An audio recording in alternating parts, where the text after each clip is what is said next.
Olá, meus queridos irmãos, nós estamos adentrando a carta de Paulo aos Filipenses, uma de suas cartas, um tesouro do cristianismo do Novo Testamento. Vale muito a pena você ler todo o texto. A gente tem nos vídeos escolhidos algumas passagens, algumas perícopes. É um termo difícil, nós vamos botar o que ele significa aqui na descrição.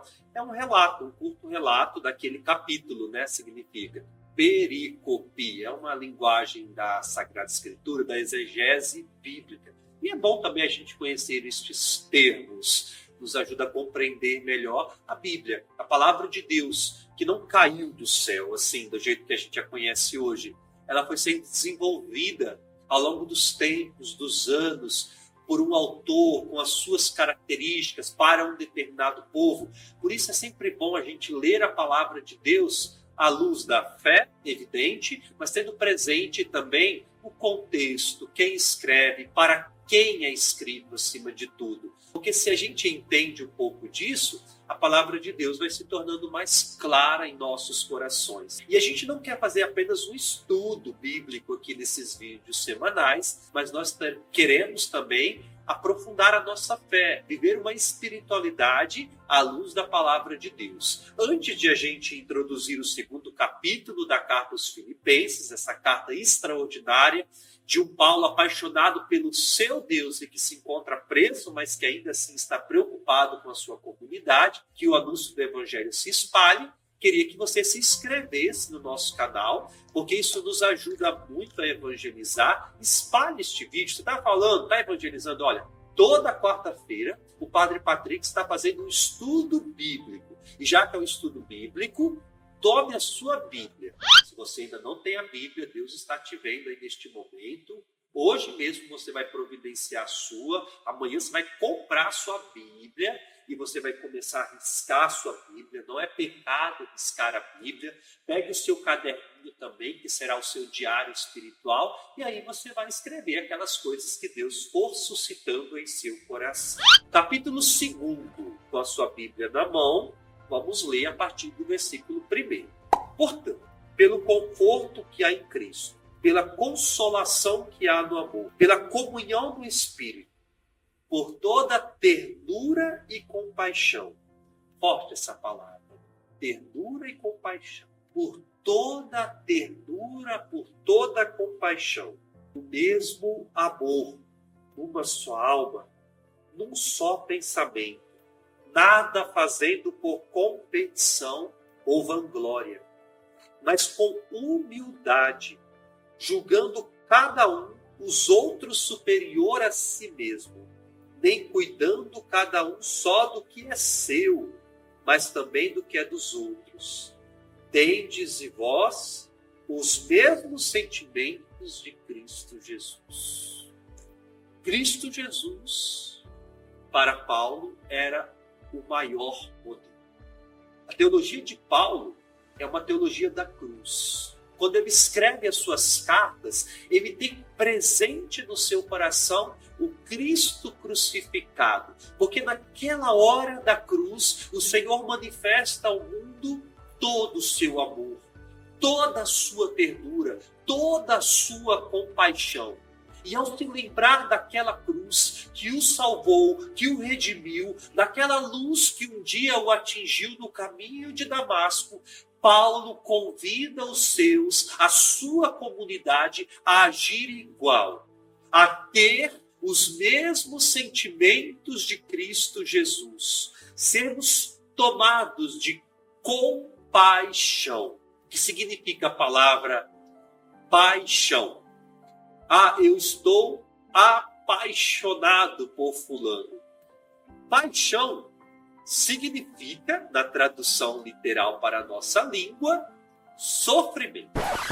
É tanto que quando você vai ler o evangelho que fala da cruz, por exemplo, você escuta lá o seguinte: paixão de nosso Senhor Jesus Cristo, segundo João, segundo Marcos, Mateus e Lucas. Ou seja, paixão significa sofrimento, compaixão. Jesus era movido por compaixão, sofria junto. Não é uma dor de sensibilidade como às vezes a gente tem. A gente olha para alguém que sofre e a gente é sensível. Tem uma sensibilidade, que é uma virtude, que é algo bom.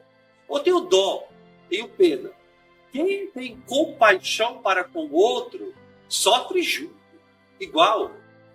A dor dele é a sua dor também. Por isso, às vezes as pessoas não entendem, quando se casam, passam a ser, como o rito lá do casamento, uma só carne. Ou seja, deveria ser assim. A dor da tua esposa é a tua dor também, porque você tem por ela compaixão. Nem todo mundo é convidado ao casamento, nem todo mundo tem vocação para casar. Estou aqui abrindo parênteses. Quem não tem no coração esta capacidade do despojamento, da doação de vida, da entrega, de compaixão, não está apto para o casamento.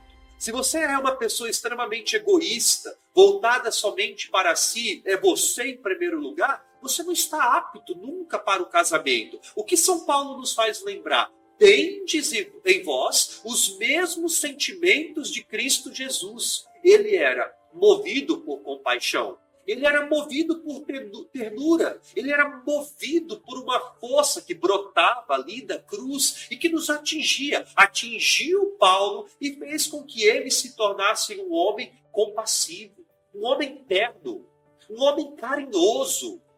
E às vezes a gente não tem os mesmos sentimentos de Cristo em nós e, ao contrário, a gente traz tudo aquilo que não existe em Cristo.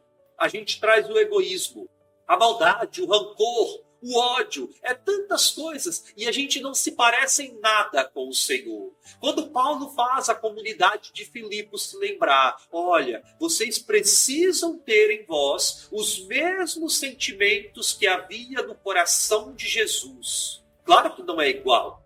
Jesus tinha infinitamente mais compaixão do que você tem, mas existe compaixão no seu coração.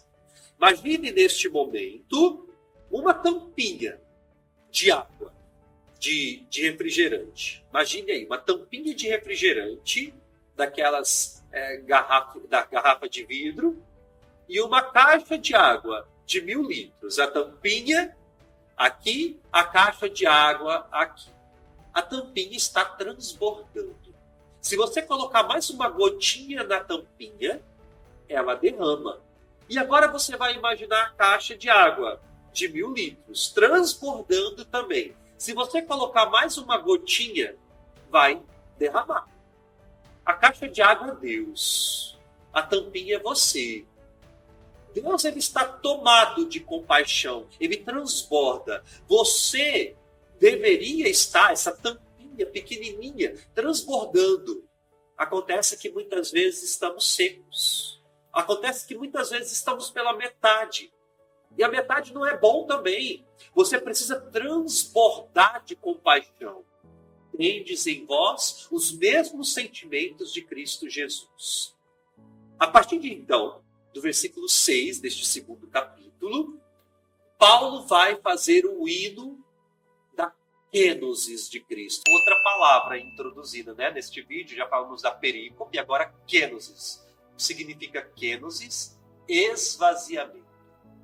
O esvaziamento de Jesus, esse hino, ele é extraordinário.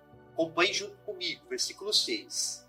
Ele, estando na forma de Deus, não usou de seu direito de ser tratado como um Deus, mas se despojou, tomando a forma de um escravo, tornando-se semelhante aos homens, e reconhecido em seu aspecto como homem, abaixou-se, tornando-se obediente até a morte sobre uma cruz. Por isso, Deus soberanamente o elevou e lhe conferiu o nome que está acima de todo nome, a fim de que ao nome de Jesus todo joelho se dobre nos céus, sobre a terra e sob a terra, e que toda língua proclame que Jesus Cristo é o Senhor, para a glória de Deus Pai.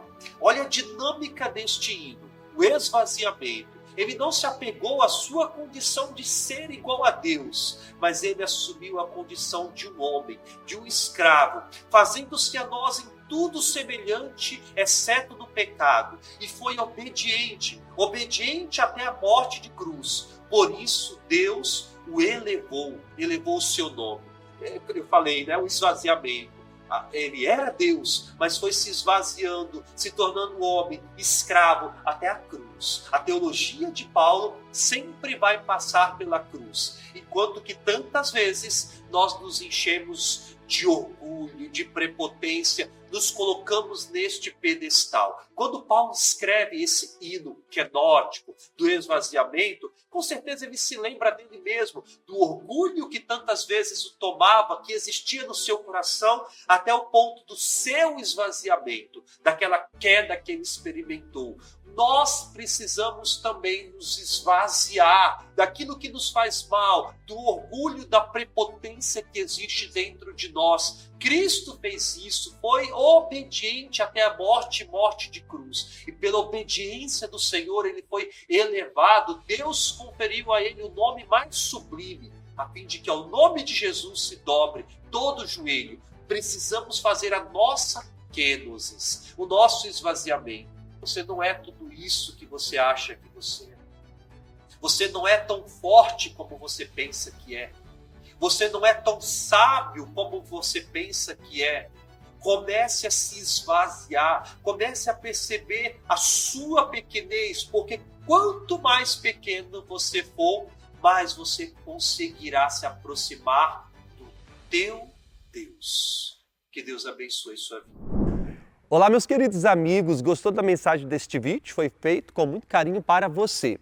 Quer saber mais sobre mim? Venha me assistir no teatro. É só clicar no link que está aqui na descrição deste vídeo. Te espero lá.